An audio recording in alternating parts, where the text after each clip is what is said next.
Take our lead, let's help you make your mark. Our goal is your satisfaction. Let us show you the way. Parrots are not mammals. Their scientific classification puts them in the class Aves, order Psittaciformes, and the family Psittacidae.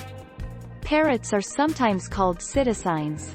More than 350 species of parrots exist today.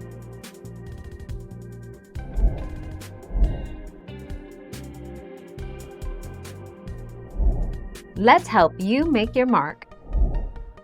Elephant, family Elephantidae, largest living land animal, characterized by its long trunk, elongated upper lip and nose, columnar legs, and huge head with temporal glands and wide, flat ears.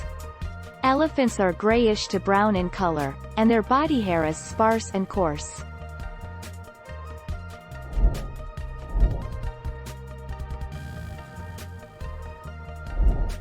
Take our lead.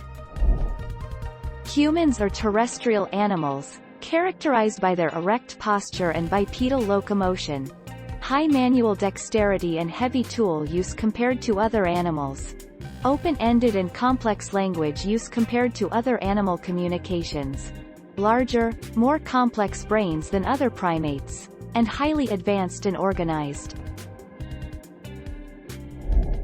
Thank you for watching. Please subscribe and hit the bell notification.